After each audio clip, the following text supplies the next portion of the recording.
Hey everybody, it's Mara Allard of Wind, Water, and Wisdom, and it's Friday, so it's Earthly Wisdom when I talk about something to do with the earth, energy, and things like that.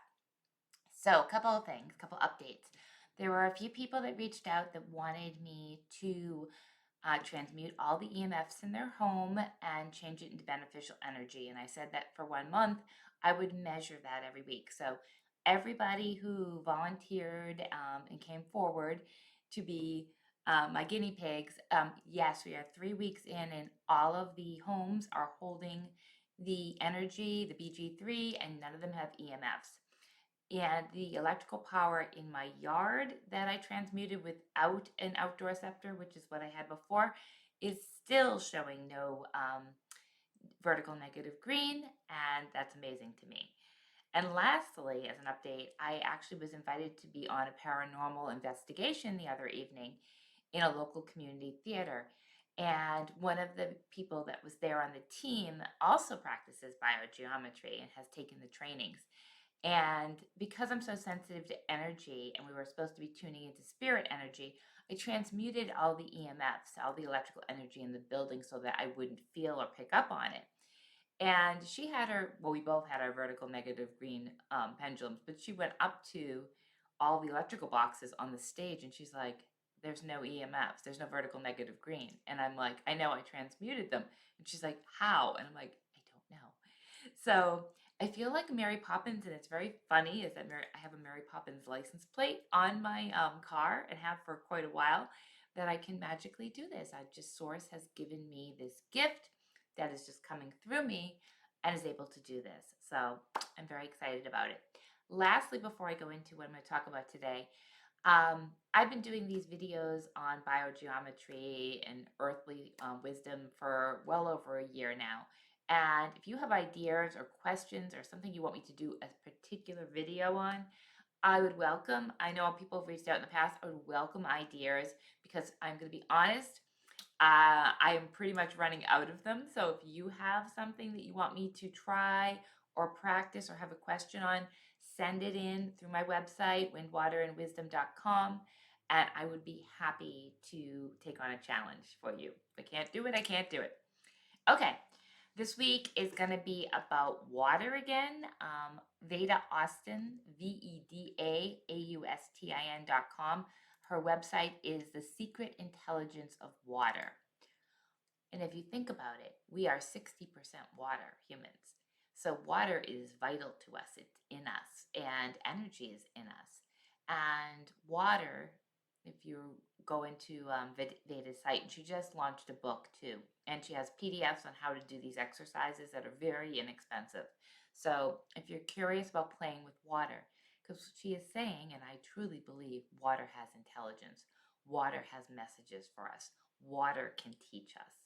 Water is life. It is life. We can't live without water. So water is life. So here's what I did. I did this a couple weeks ago and demonstrated it, but I'm going to show you another one I did because, again, I obviously am fascinated with it and what water can teach us and tell us and what we are able to impart into water or what we impart and then what water comes back and shows us. That's very interesting. So I was reading a book the other day and sitting outside when I heard this whizzing, whirling, wishing sound. And I looked up, and a magnificent crane was flying over me with a very wide wingspan. And that was what I was hearing, was that whoosh from the wings flying by. And I could feel the energy, and it was beautiful. And I hadn't been able to really let go of that thought. So that was my thought when I took my small Petri dish. And again, you can go on Veda's site. I think it's $25 to download her PDF on how to do this. She tells you what size Petri dishes, which you can buy on Amazon, which are very inexpensive, um, and tells you how to freeze them and how much water. But so I got my Petri dishes out and I put my intention in there. But my intention was just visualizing the sound of the bird's wings flapping. That's all I was envisioning was that sound as I looked at this water. Actually, I think my eyes were even closed. I was just thinking about the sound of the bird's wings. And these two images, the first one I took immediately when it was unfrozen, and the second I took like a few minutes after. Thaws pretty quickly. Um, of what I got. So, okay, you might think this looks like a brain, but I actually thought that looked like the eye and a beak of a bird. That's what I thought that looked like. The eye and the beak of a bird. But then a few minutes later, it changed again, and now I really think it looked like a bird. And I outlined it, otherwise we would not be able to really, it would not show up on the screen, it would be melting, so I did an outline in red, and I think that it really looks like a bird and wings, and that's how I interpret it. So again, everything is up for interpretation, but if you are curious about, can you get messages from water? Can you ask water for questions? I say play with it. It's all energy, and it's all fascinating to me. So, oh, and I wanted to check. I didn't check, but I will. These photos, I'll just need one, um, for divine energy. Yep, such beautiful, strong, divine energy over. This makes me so happy. Have a great day.